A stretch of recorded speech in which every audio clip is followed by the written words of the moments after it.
You're listening to Heritage Radio Network.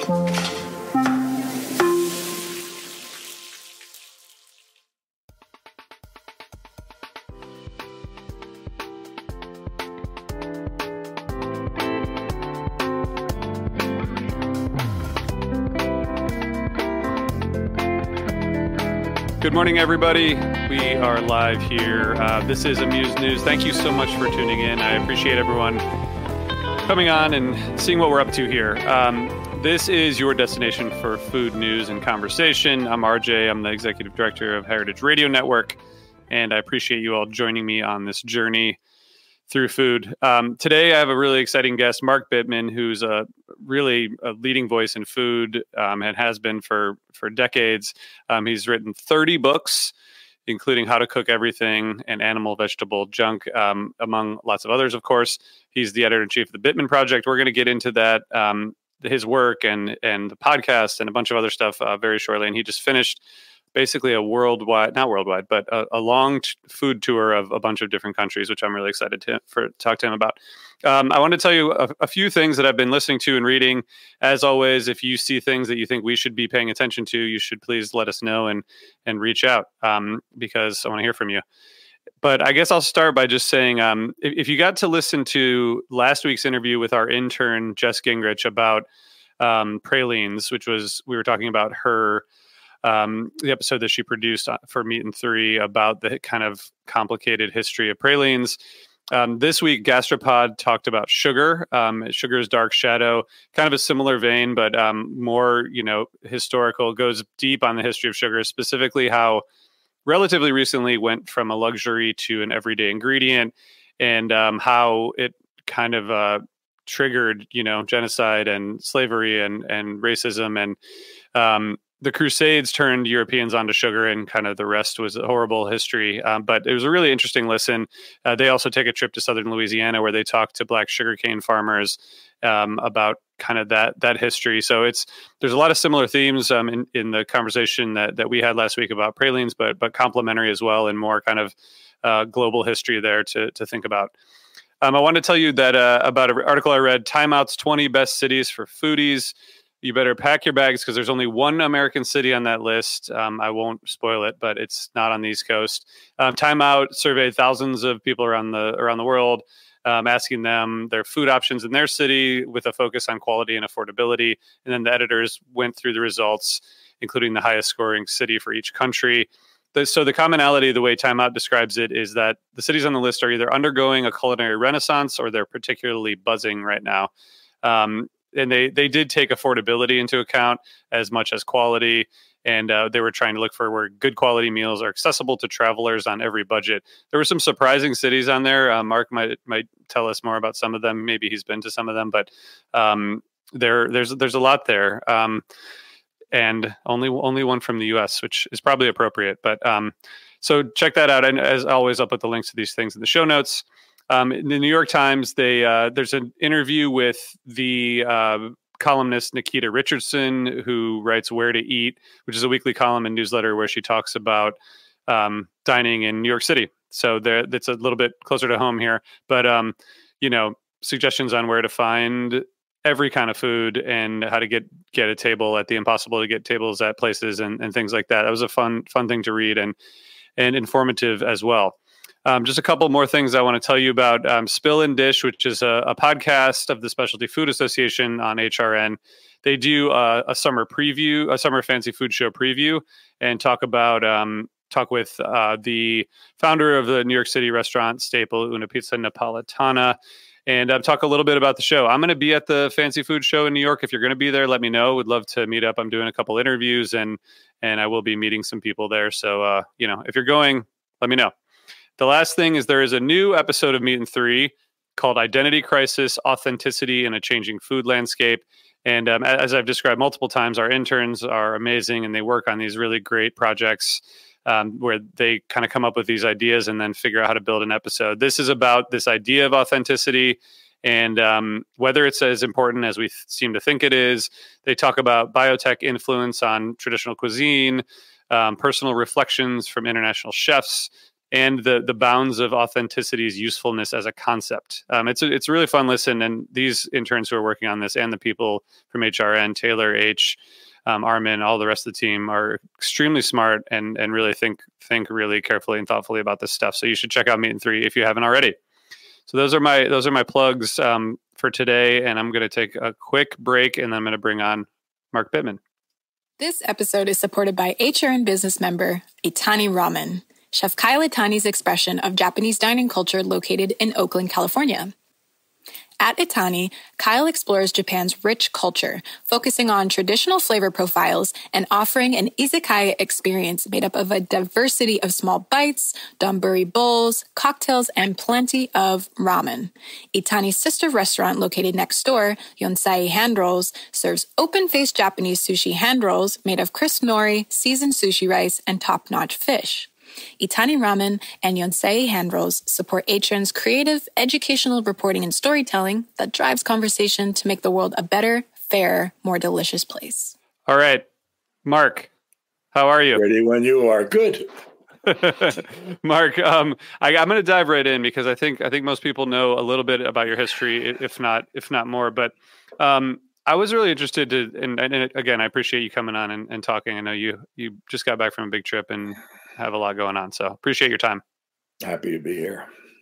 On your website, Bittman Project, you say that you wrote about cooking, mostly about cooking and its pleasures, and that this evolved like while you were at the New York Times, and that your focus evolved to like focusing more on impact that food has on humans and kind of the stuff that we talk about at HRN: agriculture, environment, public health, labor, racism, justice.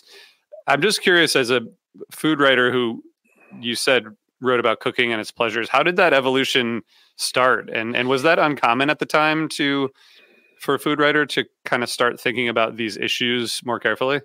I mean, it's a complicated story that could take a long time to tell because I began my writing career writing for a community newspaper that was a newspaper for community organizers, to support the work of community organizers in Somerville, Mass, in the 70s. Mm-hmm. And we were working on rent control, women's health issues, anti-racism, some of the very same issues that progressives are working on now.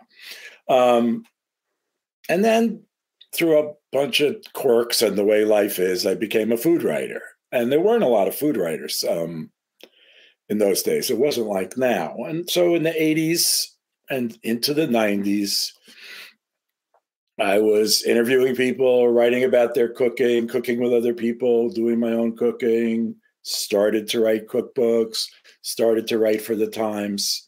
I'm trying to summarize 20 years. Yeah. It's not easy. But then How to Cook Everything came out in 1998, and the natural follow-up book to How to Cook Everything seemed to be How to Cook Everything Vegetarian. And why was that? And I think that was because this sort of writing was starting to be on the wall, that the way that we had gradually turned to this dominant, awful American diet in the 50s, 60s, 70s, 80s, all the negative impact of that was becoming clear, and that it was unsustainable to be producing meat at the way we were producing. It was especially unsustainable to expect to be able to have the rest of the world eat the meat the way that Americans and British and Australians, mostly English-speaking countries, did. We were going to have to eat more plants. We were going to have to take advantage of plant protein and so on and so on. And that led me to think about eating and health in general, eating and the environment in general, and then not long thereafter, eating and climate change, agriculture and climate change. And this is like a gradual shift, but it's a huge one. It brought me in, by say 2005, to where we're at today. I mean, not as sophisticated as where our thinking is now, but And the Times wasn't interested in me writing about, or the food section of the Times wasn't interested in me. And by this time, I was a columnist. I was writing the minimalist column, and I published How to Cook Everything Vegetarian and a bunch of other books. By this time, I was reasonably successful I mean, having a weekly column in the Times obviously is Yeah. a pretty good definition of success. Yeah. But the food section wasn't interested in this stuff. The Times, however, at that time was very supportive of internal people, of family. And so I went to other editors, higher up editors, or editors in different sections, and I was steered toward the Week in Review section. And basically people said, look, if you want to write about food and climate change, or you want to write about aquaculture and what's wrong with it, or you want to write about industrial production of meat, this is the place to do it. So I started writing for Week in Review. And after 2 or 3 years of that, and Week in Review became Sunday Review at the same time, or during that period. And after 2 or 3 years of that, I convinced that editor to let me write a weekly column about food, which I did from 2010 to 2015, more or less. And that's when I left the Times and wrote Animal Vegetable Junk and struck out on this wacky path that I'm on by myself now. But that's sort of the story. I'm just curious, like when you were going through, and it does sound like a pretty serious evolution just in terms of the traditional path at the time. It sounds like you kind of like were pushing off that path. Were you having conversations with other, I don't know, food writers and people like you, like about these issues, or did you feel like you were kind of alone out there thinking about this as it relates to kind of, mass food content consumption? Well, let's say I had been in one group of food writers, which is sort of what my friend Doc used to call famous food writers, FFWs. And that was, my peers, the people my age, Ruth Reichel, Dory Greenspan, Coleman Andrews, I don't know, sort of if you think about older New York based, that's the crowd I was in. But when I started, or professionally, that's the crowd I was in. When I started writing the more policy-based stuff, the more international-based stuff,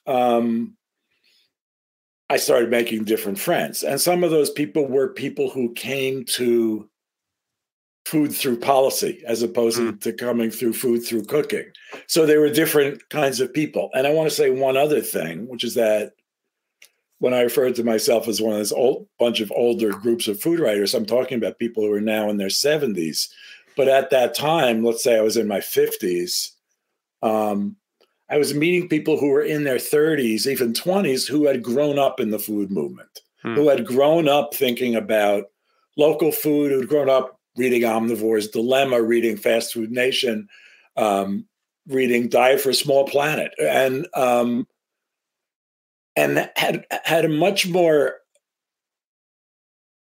internal grounding in the politics of food than I did, because I came to it from this kind of roundabout, long route. And I'm not being self-critical, nothing wrong with that.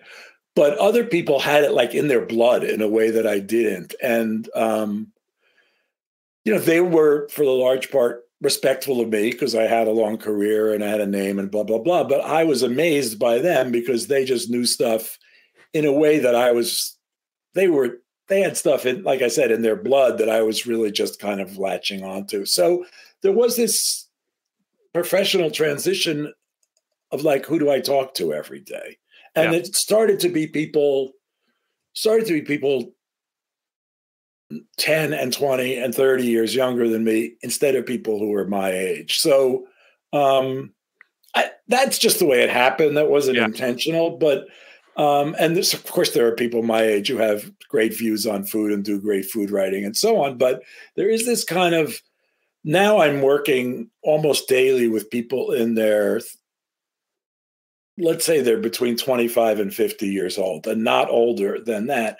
And they all have a sort of better, they're more natural about the synthesis of food and equity and the sort of DEI movement. And to me, it takes a little more thinking through. To them, it's like second nature. So I just, I learn a lot from those people every day.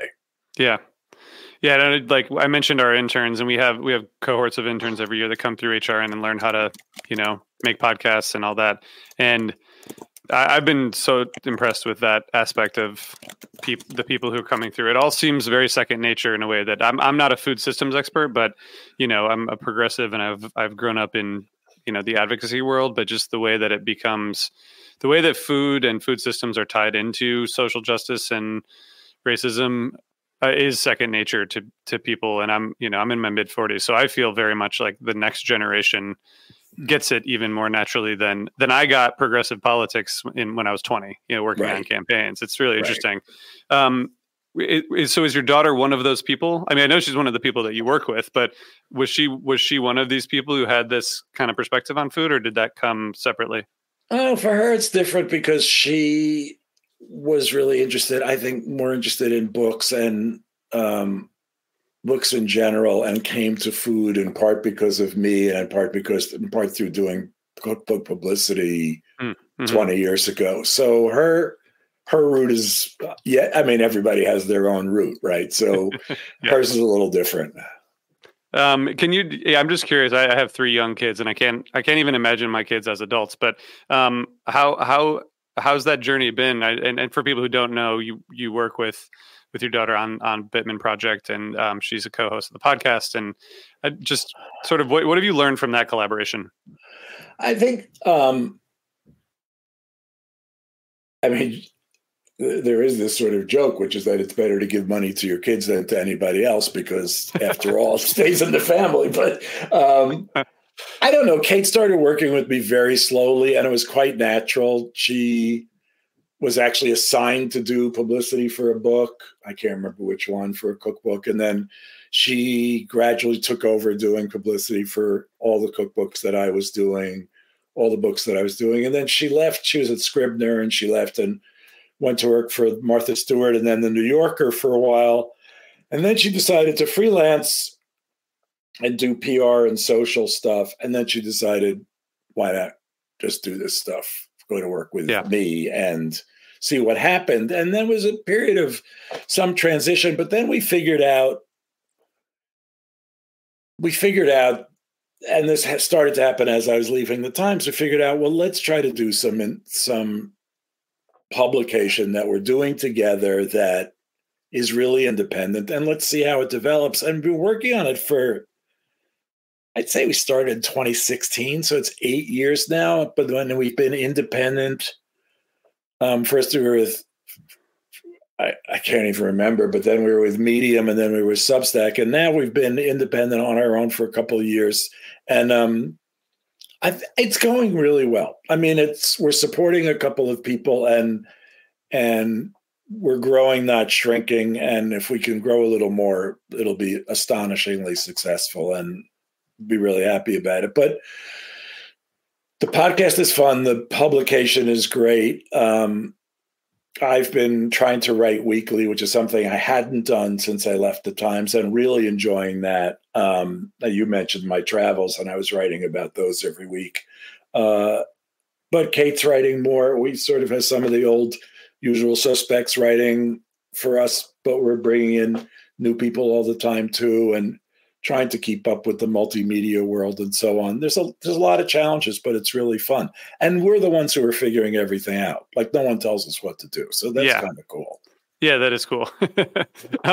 And so tell me about the travels, because I know I think I approached you during the travels, because I was reading, some of these kind of just the summaries of Japan, I think, but you went multi-month, right? Japan, India, Greece, Morocco. Was this like a long planned out food specific trip, and what were you hoping to get out of it? Or was it just like, let's travel the world? Well, my partner runs a food nonprofit called Glenwood Center for Regional Food and Farming. We live here. It's up in Putnam County. And her name is Kathleen Finley. And she has been here for 12 years, I think, maybe 14. And asked for a negotiated a 3-month sabbatical, with the understanding that there'd be a lot of food involved in the travel. So we figured out where we wanted to go, where people thought we should go, where we got invited to go. There was one small part of the trip that was meant to be a kind of relaxing break in the middle, But everybody says you got to go to Japan, and so we spent a month in Japan, and we did see some amazing food stuff, interesting production, a lot of traditional things that were fascinating. And we spent 2 weeks in the country in Japan and weeks in Kyoto and Tokyo. The part when we were in the country was really something. And then we were invited to Northeast India, the part of India that's kind of separate from the mainland. It's over near Nepal, Bhutan, and very close to Bangladesh. And we stayed with friends, and we learned a lot about that particular small area of Meghalaya, which is called the Khasi Hills. The people are the Khasis, the tribal people, but there are many tribes. And that food is not Indian food, and it's it's influenced by Indian and Burmese and Thai and Bangladeshi Muslim food, and even Nepalese and Bhutan food. So it's an odd or unusual kind of cooking with many ingredients you just never. We had ingredients no one, even the people we were with, hadn't seen these ingredients before, because there's a lot of foraging and a lot of seed saving and a lot of growing of crops that have been grown for hundreds or thousands of years that just haven't made it out of there. So that was amazing. And then we spent a few days in Delhi, which was really fun. And I'm glad we went then when it was 80 degrees out instead of now when it's 120 there. And then we went to Greece, which was the sort of vacation part of the trip, and ate fish on the beach and hiked and drove around and saw beautiful things. And then we went to Morocco, which was as compelling and interesting as India and Japan, and a little bit more grueling. We drove around a lot. We sort of moved every 3 days for 3 weeks. So it was a little hit and miss. Some places were more fun or more interesting than others, but we did a bunch of hiking, some really beautiful places, and we ate a lot of tagines, of course, but ate some other food that was pretty interesting. I learned a lot, especially about Moroccan bread and pastry, about which I knew almost nothing. And then we came home, and here 3 months later, and here it is. Nothing's changed. So it took like a day to get used to being home. Right. I'm sure, and I want people to know that we'll link to your site. I mean, you write a lot of articles on your site about the travel and about the food and the places you've seen. I'm just curious if there's any like 1 or 2 takeaways just from the Japan part, just things that you didn't know before, didn't expect, or surprising things that you learned from the food journey there. It's first of all, I think one thing I learned about this trip is that you can't judge anything. You can't judge anything based on a short visit, and almost all of our visits were short. So anything I say about Japan has just got to be taken not too seriously. So I spent 4 weeks in Japan, and I looked at food. Big deal. It doesn't make me an expert. I mean, I can write an article. I felt like the style of cooking that we were being frequently offered, and again, we were seen as tourists or seen as guests, and I think people wanted to treat us specially.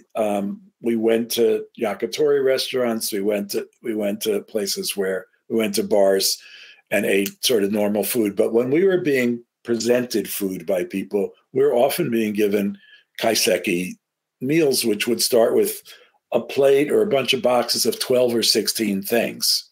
And then those would go away, and another 5 or 8 things would come out. And then those would go away, and a couple other things would come out, and da-da-da. And I've liked this for a while, but it really reinforced my feeling that I don't like to eat that way. I like to eat a few things, I like a simple meal that tastes really good.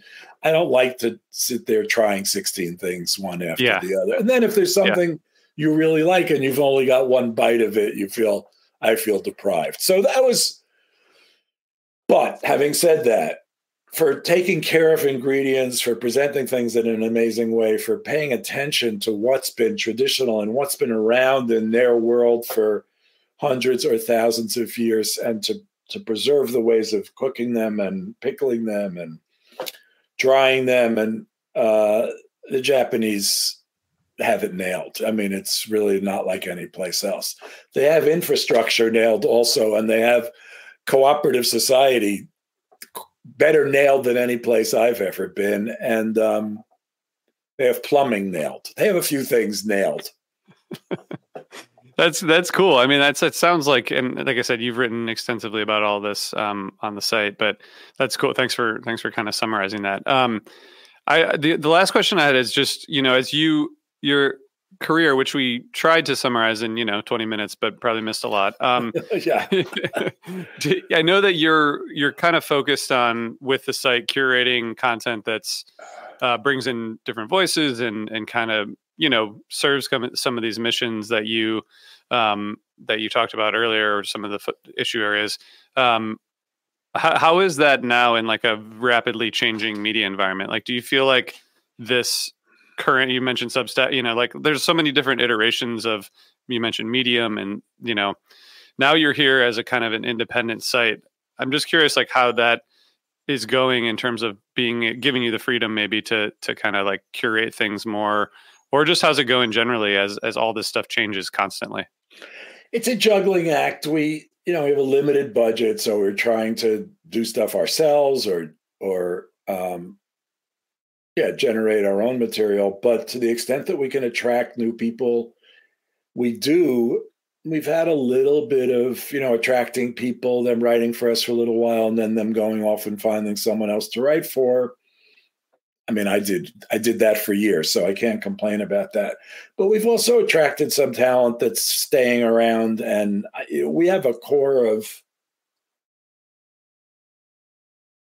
maybe 6 or 7 people who are pretty well, not bound to us, but part of what I feel like is a loose team, and that's taken a while, and that's a good thing. There's economics here. How much can we pay people, and how much can we make, and how much are we willing to sell out? Because, for years, Kate and I were real hard asses about what we would take for an advertiser if we, and now we're probably a little, all right, well, it's not poison. We'll let them advertise, And that's a balance that anyone with principles who takes external money is going to have to find for themselves. So it's fun. It's tricky.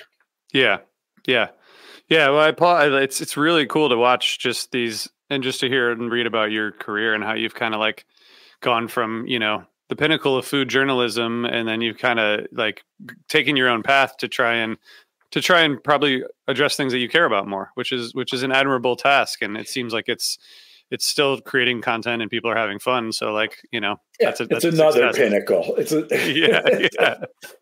Is there anything that you're, any food, either meal, recipe, anything that you're like particularly obsessed with at the moment?